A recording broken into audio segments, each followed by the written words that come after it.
Hello everyone, Monica with Advice to Think Twice here with your August 2016 Love, Tarot, and Astrological forecast.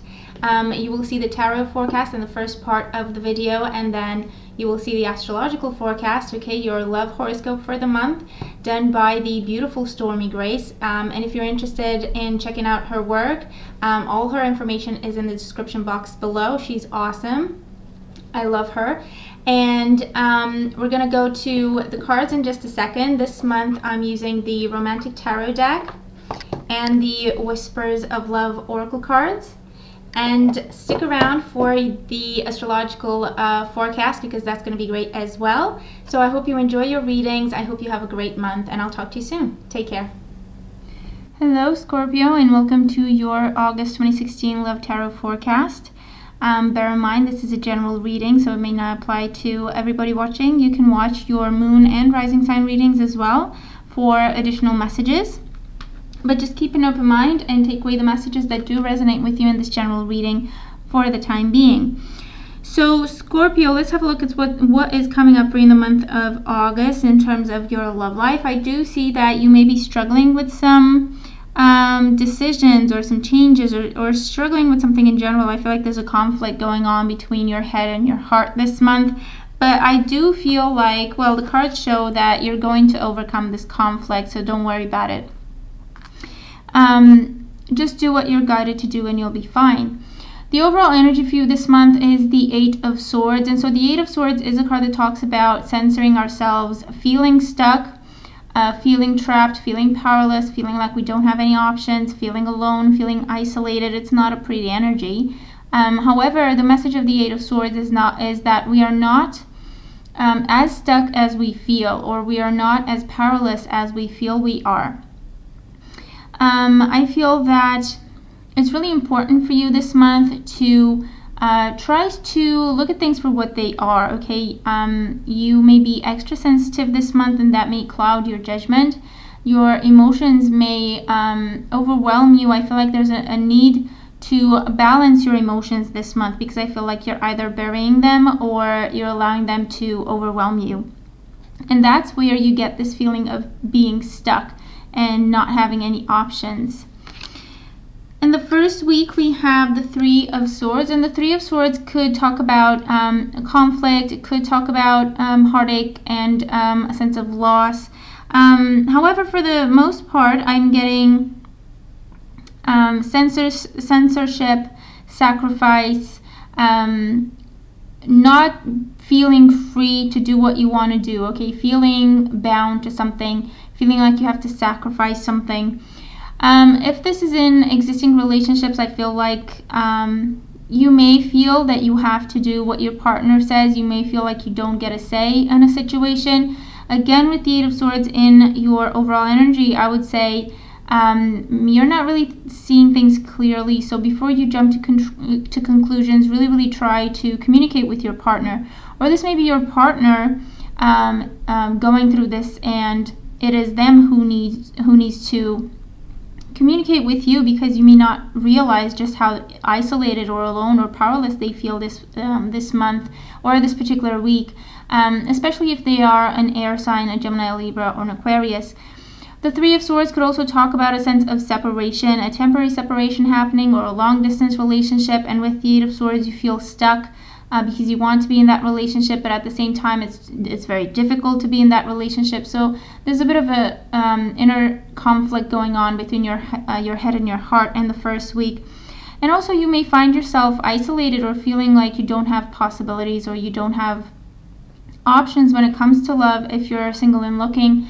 Again, what I would say with the Eight of Swords and the Three of Swords together, I would say that you're holding yourself back on something. So I feel that you do have options, but you don't have the confidence to approach these options, to try to make the best of these options, to try to see what happens, okay? So I feel like that's what's going on in the first week.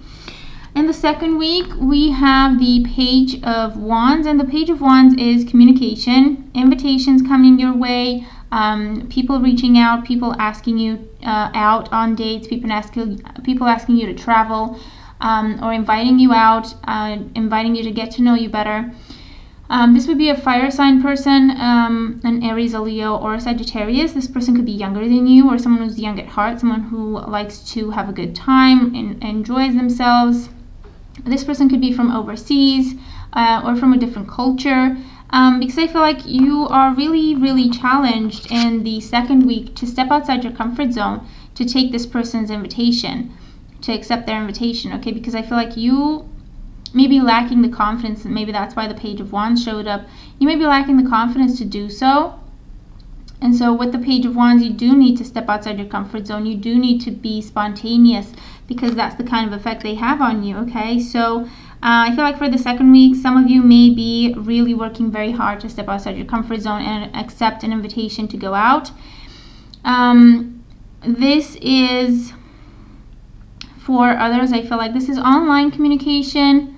So again, with the long distance relationships, those of you in long distance relationships, I feel like around the second week, it will be better, it will feel better, you will feel closer. However, you will still feel that sense of separation. And this may be an invitation for you to travel to see your partner, or for them to travel and see you.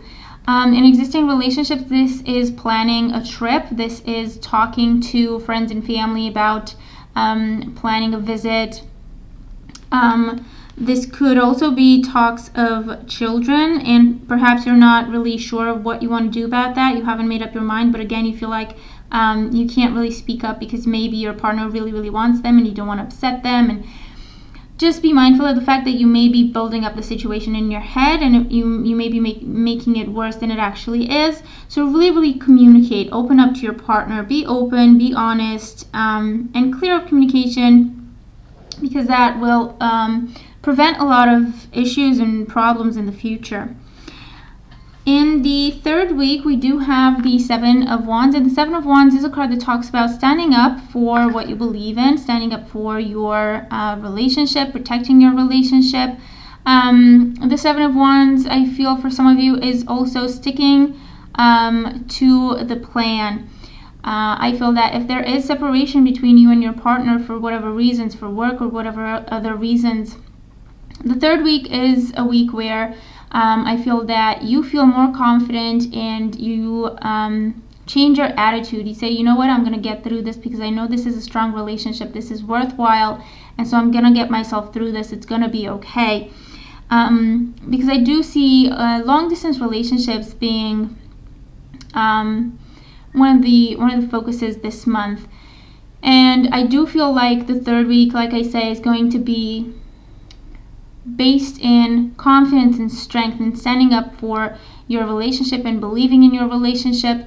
The Seven of Wands could also be a card that talks about, for those of you who are single, I feel like there's a lot of people coming your way. And I feel like you may be overwhelmed by the situation, or you may not be exactly sure how you want to handle it. Because with the Eight of Swords, there may be a tendency for you to isolate yourself, for you to keep people at a distance. So just be mindful of that, or it just appears to other people that you are not available, not interested, and keeping people at bay. And if this is the case, if this is the situation, if you don't want to keep people away, look into how you can be more open and get yourself out there, meet new people. And for the fourth week, we do have the Knight of Cups. And the Knight of Cups is offers of love, gestures of love, progress when it comes to your love life. For those of you in long distance relationships, I feel like this is travel. Your partner is traveling to see you, or you're traveling to see them. And reuniting and spending some time together, spending some quality time together towards the end of August. And so you don't feel as stuck, you don't feel as isolated anymore. For others, for those of you who are single, this is someone stepping up. This is someone asking you out. This is someone asking to get to know you better. Okay, someone paying you compliments, someone buying you gifts, trying to take you out, trying to spend time with you. This person would be a water sign, a Cancer, a Scorpio, or a Pisces. Or this is you approaching someone else, okay? This is you finally mustering up the courage to get out of this place of isolation that your thoughts have put you in, really take the bull by the horns and just go for it. Ask someone else, someone out, okay? Ask someone out, tell someone how you feel. Just go for it, okay? The worst thing that can happen is they say no, but if they do say no, there's someone else out there that you can approach and they're gonna say yes, okay? So it's that kind of attitude where you're confident, you're feeling attractive, beautiful, sexy, and you're going for it, okay? And chances are the person is going to accept your invitation, okay? Because confidence is very, very attractive and very difficult to say no to. Your guidance card for the month when it comes to attracting love, maintaining it, or restoring love to a relationship, we have embrace your emotions, okay?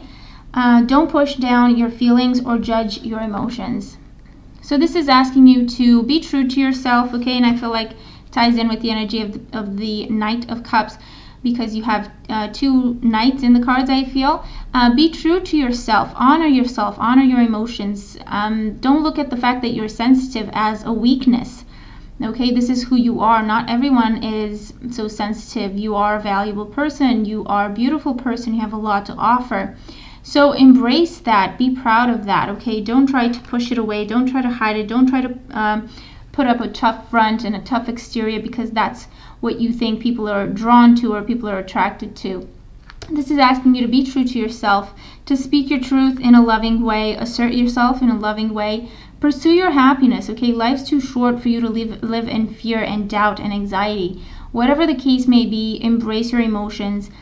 If things feel confusing, talk to your partner, okay? Talk to them about your emotions. Talk to them about how you feel. Don't push them down because they cause, inconvenience or difficulty, or you anticipate a difficult conversation if you were to bring them up or anything like that. Talk to them. Trust your partner. Trust your relationship.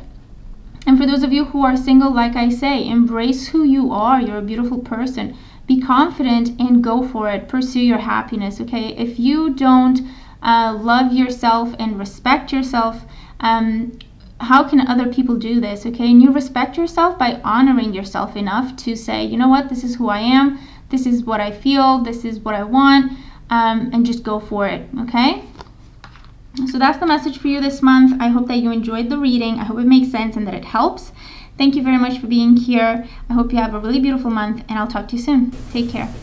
Hey guys, it's me, Stormie. Happy August. I hope you're doing really well. This is your August 2016 Love Only Scope. And before we get into that, I want to tell you, of course, I've paired again this month with Miss Monica from Advice to Think Twice, and she's going to bring you the tarot portion of this reading, which is going to be phenomenal. You guys loved it last month, so we decided to pair up and do it again. Also, I hope you're all ready to get signed up to learn more about astrology. The Astrology Basics and Foundations class is going on, so click down below and you can get yourself registered for the class that starts in October.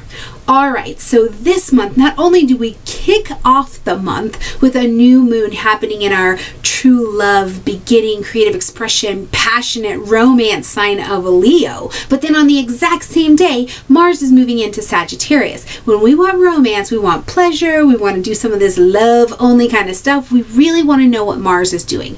Mars in Sagittarius is very explorative, very adventurous, willing to redefine what they think about things, right? Not only that, when we're looking at what Mars in Sagittarius itself is doing, we have to look at the fact that this is forward motion. We're moving out of the sign of Scorpio, which put Mars just being direct, which is fine. We do want it to point forward, but now it's actually moving forward. We're getting a rotation going again, so this is a beautiful place for fresh starts, for a whole bunch of new things. Likely a lot of questions and a lot of perspective swaps and looking at a lot of details as well, because on August 5th, Venus is going to move into the sign of Virgo. Very meticulous, looking at details, looking at the process, very vulnerable. It's a laying open time, right? And so before you're going to lay yourself open with somebody, or before you're going to move forward and be any more vulnerable, you want to know that this is the right person in your life, right? You want to address the things that you're afraid of, address things that aren't going right between the two of you, address things that you may be out of balance on in terms of being ready ready to have love come into your life and those kinds of things. Whatever it is, I feel like this combination of fiery, creative, passionate, sexy energy meeting very analytical, very methodical, process perfecting Virgo puts you in a solid position to get ready for September, when we're going to have lots of Libra energy, things starting to pair up. This is getting you set to pair up in the way that's to your greatest good. So if you want to find out what's coming up for your individual sun signs, just stay tuned, because we've got an astrology and a tarot perspective for you this month. Click down below in the description box, find the time for your sign, and I'll see you next month.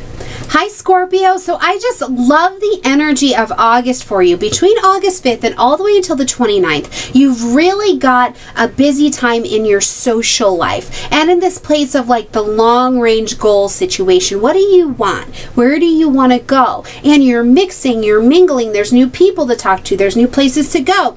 Maybe some of these new people, places, and things that you're mixing and mingling with will attract a new potential lover to you. Or if you're already coupled up, maybe you're going to these things together, and maybe you're meeting new people or couples that can teach you how to move things forward or teach you how to do something different. There's just a lot of new energy forming this month that I think you can really enjoy, and enjoy sharing space and time with other people this month. Now, I will tell you too that if you are in some kind of committed relationship, and in a very strange way, I also think that it has to do just very little with business, but I think that if you are already in a coupled up situation, maybe there's something that you've been wanting to do or you've been wanting to try and you just haven't had the courage to do it or the time or the whatever, and you go out and you do it and you find out that you just have a blast. I think that that is totally something that's on the agenda this month for you as well. But whatever you do, Scorpio, have a great month, and definitely keep me filled in on what goes on, okay?